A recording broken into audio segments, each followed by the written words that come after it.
எல்லாருக்கும் வணக்கம்பா. இன்றைக்கி நான் ஷேர் பண்ணக்கூடிய ஸ்டோரி கொஞ்சம் பெயின்ஃபுல்லான ஸ்டோரி. என்னடா டெய்லியும் இதே சொல்லிட்டு இருக்கீங்க அப்படின்னு பார்க்க வேண்டாம். இன்றைக்கி கொஞ்சம் பெயின்ஃபுல்லாக இருக்கும். என் நண்பனுடைய ஸ்டோரி. இப்போ அவன் இல்லை. ஸோ அதுக்கான காரணம் என்ன, எதனால் வந்து அவன் இல்லாமல் போனான் அப்படின்னு பார்க்கலாம்.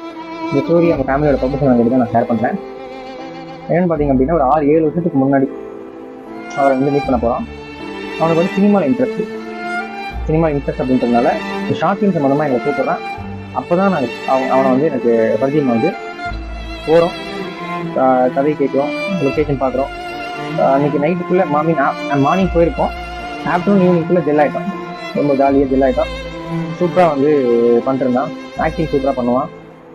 ஸோ படம் எடுத்தோம், ஷார்ட் ஃபிலிம் எடுத்து அதை வந்து பார்த்திங்க அப்படின்னா எடிட்டிங் டப்பிங்லாம் போயிட்டு இந்த மாதிரி ஸ்டேஜ் வைத்து அந்த மாதிரி ஸ்டேஜ் வைக்குன்னு சொல்லி நல்ல இன்ட்ரெஸ்ட் தான் பண்ணிகிட்டு இருந்தான். அப்படியே அடுத்த கட்டத்துக்கு போனான்.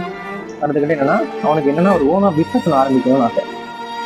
அதையும் ஸ்டார்ட் பண்ணான். ரொம்ப போல்டான பையன், ரொம்ப ஆக்டிவாக இருப்பான், சூப்பராக திங்க் பண்ணுவான், க்ரியேட்டிவாக இருப்பான். ஸ்கிரிப்டாக இருக்கட்டும் சரி, பிஸ்னஸாக இருக்கட்டும் சரி, எல்லா விஷயத்துலையும் ரொம்ப க்ரியேட்டிவாக இருப்பான், ரொம்ப ஆக்டிவாக இருப்பான்.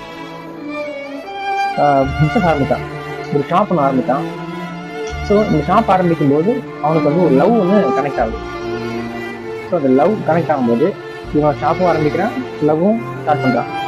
ரெண்டு ஒரே டைமில் ஓப்பனிங்கில் அவன் பேலன்ஸ் பண்ணிட்டான். ஆனால் போக போக அவனால் ஷாப்பையும் பேலன்ஸ் பண்ண முடியல, லவ்வையும் பேலன்ஸ் பண்ண முடியும். இப்படியே போயிட்டுருக்கு, டேக் பண்ணி கொண்டு போயிட்டுருக்கான். இதுக்கு இடையில அவனுக்கும் அந்த பொண்ணுக்கும் சண்டை வருது. ஷாப் வந்து டிகிரேட் ஆகுது, அதாவது பிஸ்னஸ் லோ ஆகுது. எதிர்பார்த்த அளவுக்கு சேல்ஸ் இல்லை, பிஸ்னஸ் இல்லை. இந்த பொண்ணுக்கும் அவனுக்கும் அடிக்கடி சண்டை வருது. அதனால ஒரு சின்ன விஷயத்தை கையில் எடுத்தான். என்னன்னா ட்ரிங்க்ஸ்.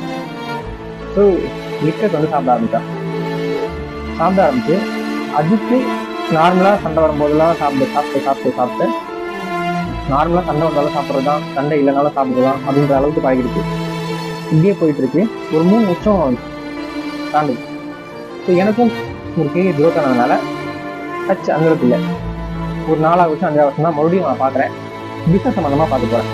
ஸோ அப்போ இருக்கான், ஸ்டேபிளாக இல்லாமல் கொஞ்சம் அன்பேலன்ஸ்டாக இருக்கான். ஸோ மறுபடியும் போய் பார்க்குறேன், பேசுகிறோம், மறுபடியும் ஜாயின் ஆகும்போது பல விஷயங்கள் ஷேர் பண்ணியிருக்கேன். ஸோ அந்த டைமிங்கில் அந்த பொண்ணை மேரேஜ் பண்ண போகிறதாகவும் அவன் சொல்லிருந்தான். ஸோ 6 மாதத்துக்கு சொல்லி ஒரு 6 மாதத்துக்குள்ள மேரேஜும் பண்ணிட்டான். பண்ணதுக்கப்புறம் தான் இன்னும் அவனை வந்து பார்த்தீங்கன்னா அந்த லைஃப் வந்து அன்பேலன்ஸிங்காக கொண்டு போச்சு. அடிக்கடி சண்டை போடும் போதெல்லாம் ஒன்று நான் சூசைட் பண்ணிக்கிறேன் அப்படின்ற ஒரு கட்டத்துக்கு தள்ளப்படுறான். அப்படி இல்லையா ஃபுல்லாக ட்ரிங்க் பண்ணுறான். ஷாப்பை கவனிக்காமல், ஃபேமிலி கவனிக்காமல், அவனுக்கு அப்பா அம்மா இருக்காங்க, யாரையுமே கவனிக்காமல். ஸோ பயங்கரமான ஆல்கஹாலிக்காக மாறிடுறான், பயங்கரமாக ட்ரிங்க் பண்ணுறான். ஸோ சுயநிலைவை இழக்கிற அளவுக்கு ட்ரிங்க் பண்ணுறான். அதனால அவனுக்கு பிஸ்னஸும் ட்ராப் டவுன் ஆகிடுது, லவ் பண்ணி மேரேஜ் பண்ண லைஃப்பும் ட்ராப் டவுன் ஆகிடுது. இப்படியே போயிட்டு இருக்கும்போது அந்த பொண்ணு அவங்க அம்மா வீட்டுக்கு போயிடுச்சு. போய் ஒரு 6 மாதம் அவன் டோட்டலாக டவுன் ஆகிட்டான். ஸோ இது ரெண்டையும் பேலன்ஸ் பண்ண முடியாமல் அவன் என்ன பண்ணுறான்னா, பிஸ்னஸ் வந்து ஷட் டவுன் பண்ணிட்டான். ரெகுலர் லைஃப் வந்து பாதிக்கப்பட்டிருக்கு.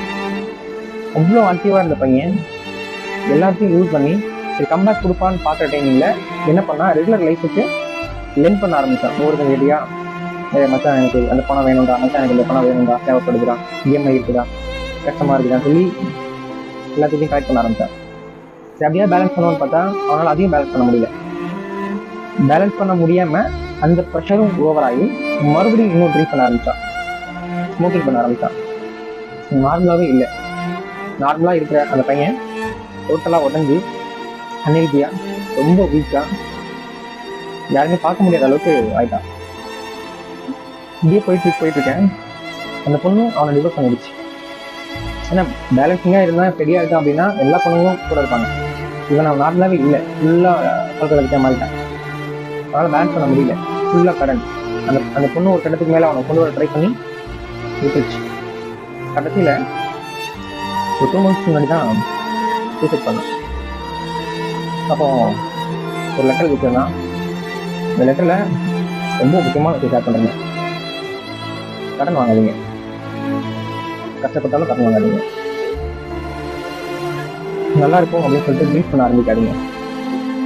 என்னால் கடன்லையும் இந்த ட்ரிங்க்ஸ்லேருந்தும் வெளியே வர முடியாமல் இந்த சூசைட் நான் பண்ணுறேன் அப்படின்னு கொடுத்துருந்தான்.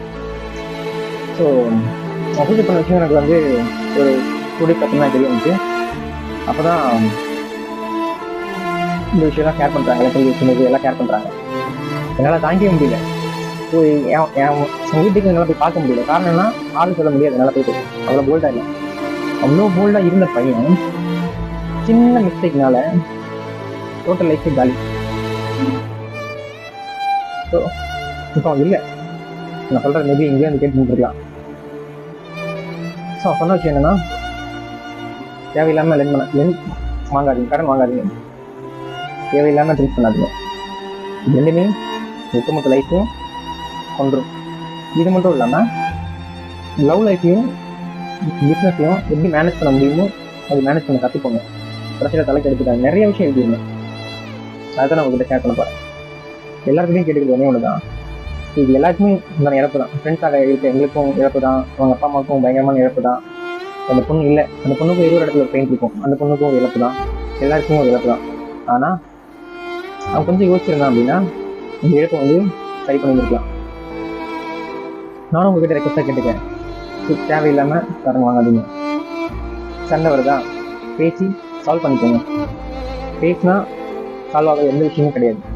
எல்லா விஷயத்துக்கும் இம்மீடியட் ரியாக்ஷன் சொல்யூஷன் தேடாதீங்க. பொறுமையாக இருங்க. சண்டையா ஒரு 1 or 2 weeks டைம் எடுத்துக்கோங்க. எடுத்து அதுக்கான சொல்யூஷன் தேடுங்க. எடுத்தவங்க நம்ம ரியாக்ட் பண்ணும்போது இன்னும் போஸ்ட் ஆகி ஒரு ஓவர் ரியாக்ஷனை போய் ஏதோ ஒரு இழப்பு வந்து ஏற்படும். பொறுமையாக ஹேண்டில் பண்ணுங்க எல்லா விஷயத்தையும். ஏன்னா லாஸ் ஆனது யாருக்காக இருந்தாலும் சரி, உயிர் அப்படின்றது யாராலையுமே திரும்பி கொண்டு வர முடியாத ஒரு விஷயம். அதனால தான் கேட்டுக்கிறேன். ரொம்ப சோகமான ஸ்டோரி தான். அதுக்கப்புறம் ஒரு 1 month கழித்து அவங்க வீட்டில் போய் பார்க்கணும்னு சொல்லி நான் மட்டும் இல்லாமல் ஒரு 5-6 பேரோட போய் பார்த்துருந்தோம். பார்த்து ஆர்டர் சொல்லிட்டு வந்துருந்தோம். ஸோ அவங்களுக்கு யாரும் இல்லை, நாங்கள் தான் இருக்கோம். ஸோ இந்த வீடியோ மூலிமா நீங்கள் இருக்கீங்க நம்புகிறேன். இது ஷேர் பண்ணிக்கணும்னு தோணுச்சு, அதனால் உங்களுக்கு நான் ஷேர் பண்ணுறேன். நாளைக்கு இன்னொரு ஸ்டோரியோட வந்து உங்களை பார்க்குறேன். நன்றி.